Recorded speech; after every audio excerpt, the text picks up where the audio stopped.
Bonjour et bienvenue dans cette deuxième édition de Décrypte Hebdo, l'émission de décryptage de la macroéconomie, des marchés financiers et des impacts sur les allocations de portefeuille. Chaque semaine, nous revenons sur les temps forts de l'économie, aujourd'hui bouleversée par le conflit russo-ukrainien. Au-delà des conséquences dramatiques sur les populations, la guerre amène son lot de déconvenues économiques, notamment en Europe, qui est la première exposée. À mes côtés, pour analyser ces temps forts, j'ai avec moi Nuno Teixeira. Nuno, bonjour. Bonjour Caroline.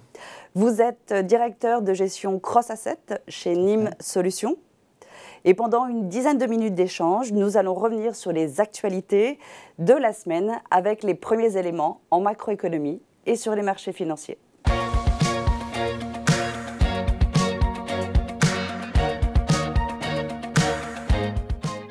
Alors ces derniers jours ont été riches en informations, maintien de la normalisation de la politique monétaire par la Banque centrale européenne. Jeudi dernier, début de la remontée des taux de la Banque centrale américaine qui s'est exprimée hier. Avec de nouvelles estimations chiffrées tant en inflation qu'en croissance, la BCE table maintenant sur une inflation de 5,1% cette année dans la zone euro, mais elle a abaissé ses prévisions de croissance pour 2022. Elle devrait s'établir autour de 3,7%. On sent bien que les banques centrales sont soumises à un cas de conscience, juguler l'inflation sans pénaliser la croissance dans ce contexte de guerre continue. Les hausses de prix devraient être alimentées par les tensions sur les coûts des matières premières et les matières alimentaires en raison de la guerre en Ukraine. Nuno, que peut-on dire de ces enjeux? Je reviens sur les matières premières et notamment sur le pétrole. Est-ce un problème nouveau? Alors non, ce n'est pas un problème nouveau puisqu'on avait déjà eu une hausse des prix du pétrole en 2021, tout simplement parce que depuis quelques années, finalement, les grandes compagnies pétrolières, les grands pays producteurs n'investissent plus autant en recherche et développement et donc les réserves soit s'épuisent, soit ne sont pas renouvelées et il y a des problèmes. Même aux États-Unis, par exemple, l'industrie du gaz et du pétrole de schiste, finalement, s'est avérée pas si rentable que ça. Et maintenant, ces entreprises-là rendent du cash flow aux investisseurs plutôt que d'investir. Donc, on avait déjà, je dirais, un manque d'offres et c'est venu aggravé par, évidemment, le conflit entre la Russie et l'Ukraine, puisqu'on s'interroge sur un éventuel embargo sur le pétrole ou le gaz russe. Alors justement, vous avez parlé du gaz de schiste américain qui n'était pas la solution qu'on aurait pu attendre. Est-ce qu'il y a une différence, justement, il y a quand même une différence d'exposition énergétique entre l'Europe et les États-Unis sur les matières premières? Oui, tout à fait. Les États-Unis sont indépendants au niveau énergétique. L'Europe est très dépendante, en particulier de la Russie sur le gaz à près de 40% et un peu plus de 20% pour le pétrole. Donc il est clair que faire un embargo sur l'énergie russe, c'est compliqué pour les Européens, ça crée de l'incertitude. Mais si on regarde finalement par rapport au niveau d'avant le conflit, le pétrole n'a pas augmenté tant que ça. Il a beaucoup monté pendant quelques jours, il est redescendu, on est autour de 102 $ le baril. Et finalement, cette hausse, si on prend l'ensemble de la hausse, par exemple, depuis 2019, on est sur des ordres de grandeur de 50-60%. C'est important, et ça n'a rien à voir avec les années 70 où, sur la décennie 70, le prix du pétrole a été multiplié par 16 avec 2 chocs pétroliers. Là, on est sur une tendance qui s'explique par, je dirais, un manque d'investissement et certains pays producteurs comme le Venezuela ou l'Iran qui sont empêchés pour différentes raisons de produire à leur niveau de potentiel.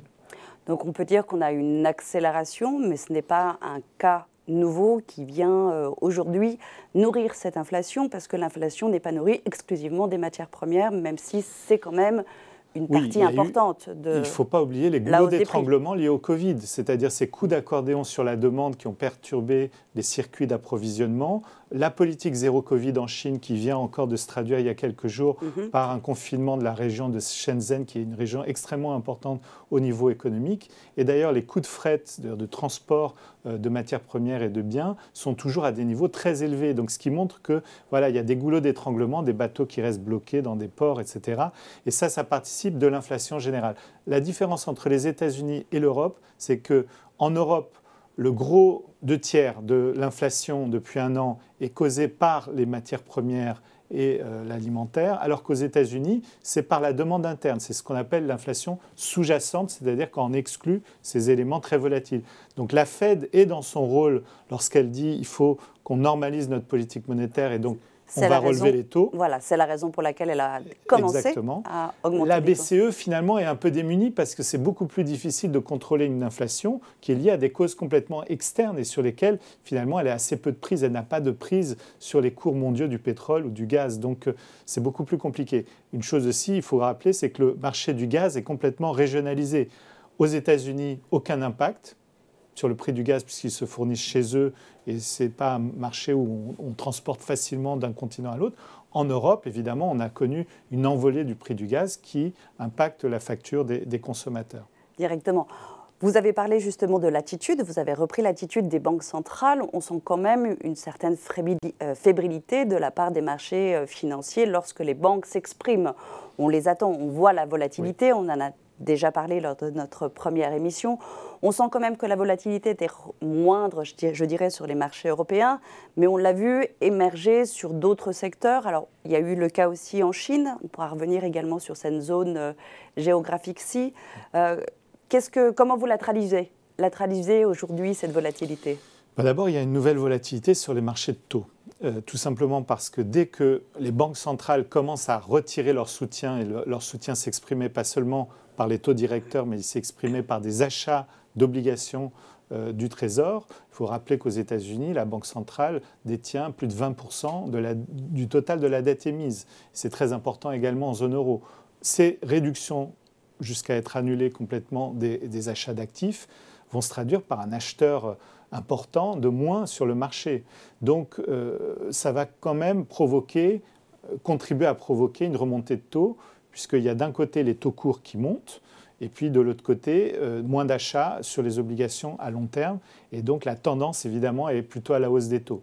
Donc ça va créer aussi de la volatilité sur les actions, parce que les investisseurs en actions, ils regardent un petit peu la prime de risque, c'est-à-dire combien on peut avoir, par exemple, sur le rendement des dividendes des actions par rapport au taux sans risque. Si le taux sans risque monte, cette prime de risque, elle se réduit. Elle va se réduire. Voilà, et donc ça crée un petit peu plus d'incertitude. Si on ajoute à ça l'impact sur le pouvoir d'achat des ménages de cette ponction, finalement, liée au prix de l'énergie et à l'inflation, on a un peu moins de croissance, des taux un peu plus élevés. C'est normal qu'il y ait un peu de fébrilité. Mais il faut relativiser quand même par rapport à ce qu'on a eu l'impression de vivre pendant quelques jours. Comme je le disais, ça s'est un petit peu atténué, donc il faut accepter quelque part cette volatilité. Elle va rester sur les marchés financiers tant que l'on aura ces incertitudes aussi, parce qu'elles n'ont pas disparu complètement, pour revenir dans un contexte économique qui soit plus normal, si je puis dire. Fort heureusement, on part quand même d'un socle de croissance assez solide. On était en pleine réouverture des économies, en particulier en Europe. Donc, on a quand même un acquis de croissance largement supérieur à la tendance de long terme qui fait qu'on peut digérer ce choc. Ça va être 1,5 point à 1 point de croissance en moins par rapport à ce qui était attendu, mais c'était attendu en fort rebond en début d'année. Tout à fait. Donc, c'est une très bonne transition sur notre deuxième partie, puisque nous allons voir maintenant quelles conséquences sur les allocations des portefeuilles.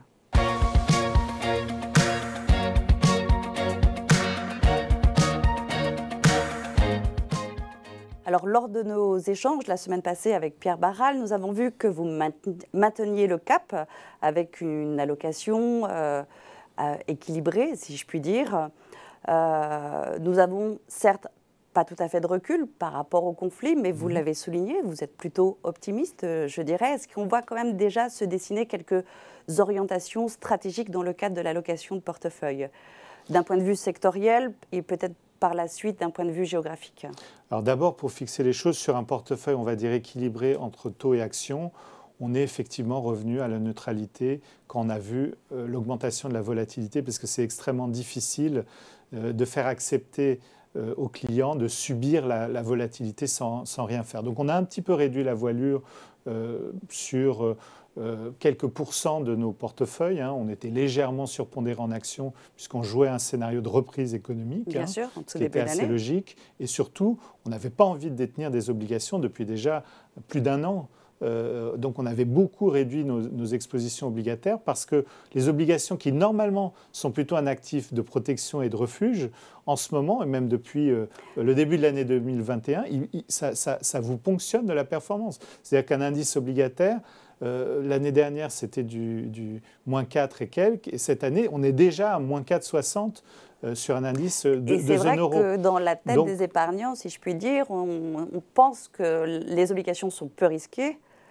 C'est fini. Et donc là, vous êtes en train de dire que c'est complètement fini. C'est fini. Alors c'est vrai que dans un contrat en euros d'une compagnie d'assurance, il y a des phénomènes de lissage. Les portefeuilles ne sont pas valorisés, je dirais, en fonction des fluctuations au jour le jour. Donc il y a un lissage. Oui, on s'inscrit dans une perspective de long terme. Tout à fait. Mais sur un fonds classique mixte 50-50 action taux, eh bien, on a vu que la poche obligataire venait au détriment de la performance depuis l'année dernière. Donc sur la partie action, maintenant, on attend que la volatilité rebaisse un peu, parce que quand on dépasse les 30% de volatilité sur le VIX, qui mesure un peu les amplitudes de variation de l'indice américain, c'est compliqué quand même d'intervenir. Et donc, on a un petit peu plus diversifié nos placements en réduisant un petit peu la part de l'Europe quand même, qui est évidemment, comme vous le soulignez, la plus touchée. Mais en même temps, il faut garder un certain équilibre parce que le problème du marché américain, c'est qu'il a beaucoup de valeurs de croissance. Les valeurs de croissance, on les paye souvent à des multiples élevés parce qu'on table sur des bénéfices futurs en forte augmentation. Mais dans le cas d'une remontée des taux, voilà, c'est des valeurs qui souffrent. Et d'ailleurs, un des marchés qui s'est inscrit, on appelle ça un bear market, c'est-à-dire une baisse de plus de 20% du plus haut au plus bas, ça a été le Nasdaq. Et donc, on voit bien que ces valeurs de croissance, dans des périodes de remontée des taux, sont moins favorisées que d'autres secteurs, comme l'énergie, comme les valeurs bancaires, par exemple, sur lesquelles on a travaillé. Sur l'énergie, en jouant, par exemple, des marchés comme le Royaume-Uni ou le Canada. Alors, je reviens juste un petit instant. Oui. Vous avez évoqué effectivement les valeurs bancaires. Oui. Au début, alors qui doivent bénéficier d'une remontée des taux, oui. Mais dans le contexte, il y avait vraiment un dilemme entre le contexte géopolitique, en fait, oui. et le conflit russo-ukrainien, pardon, et cette remontée des taux. Oui. Donc, quelle était votre position par rapport à ça ? Nous, on avait joué les valeurs bancaires dès la fin 2020, donc on avait très bien pris le rallye exceptionnel, puisque c'est des valeurs très, très, très délaissées depuis des années, quasiment depuis la crise de 2008. Les valorisations en Europe, en particulier, avaient beaucoup baissé. C'était le moment de reprendre des valeurs bancaires début 2021. Et cette année, on était encore dans cette logique de remontée de taux. Donc, c'était bien d'avoir des bancaires. La crise ukrainienne a fait craindre des expositions de certaines banques directes à la Russie. C'est le cas de valeurs comme Société Générale, comme on avait Unicredit aussi en Italie. Donc voilà, il y a eu un peu d'inquiétude, même si les expositions à la Russie sont en général assez faibles, vraiment même très faibles dans les bilans des grandes banques européennes. Et donc après cette crainte, et puis aussi l'effet de la baisse des taux, parce que tout d'un coup, les gens se sont réfugiés sur les obligations pendant quelques jours, les taux ont baissé, ce n'était pas bon pour les valeurs bancaires. Mais maintenant, depuis le début de l'année, elles sont à égalité avec l'indice général, et il nous semble qu'au contraire, c'est des points d'entrée encore. Elles sont remontées dans le contexte qui se profile. Voilà, elles ont remonté de 17% par rapport à leur plus bas du 8 mars. Donc il y a déjà eu à nouveau un effet d'aubaine, de retour des investisseurs, mais on pense que ce n'est pas fini parce que... Mais qui s'inscrit là, pour le coup, on n'est pas sur un effet volatile, mais qui s'inscrit là sur le long terme. Tout simplement parce que quand vous avez des taux longs plus élevés, eh bien les marges d'intérêt des banques s'élargissent, sont plus confortables, et donc c'est une situation qui est éminemment favorable pour des banques qui par ailleurs sont très assainies depuis la crise de 2008. Alors si on revient sur un autre secteur, on a parlé beaucoup d'énergie en introduction de cet échange. Sans le jouer, si je puis dire, ce n'est absolument pas un jeu, mais sans se positionner sur les énergies, comment est-ce qu'on peut le faire sans le faire directement ? Oui, rapidement, et puis... on peut effectivement soit acheter des valeurs pétrolières ou gazières ou éventuellement des producteurs d'énergie, soit s'exposer à un certain nombre de marchés. Alors c'est plus diversifié, hein, mais par exemple le Canada, il y a beaucoup de valeurs de matières premières, d'énergie et des bancaires justement. Donc ça, c'est un marché intéressant. Et puis on avait décidé en début d'année de pousser un peu les feux sur le Royaume-Uni, qui est un marché qui avait été très délaissé, donc qui avait des valorisations très faibles à cause du Brexit, qui avait souffert tous ces impacts, exactement, et qui a également cette vertu d'être un marché plus value, donc avec davantage d'exposition au secteur traditionnel et justement une composante énergétique non négligeable.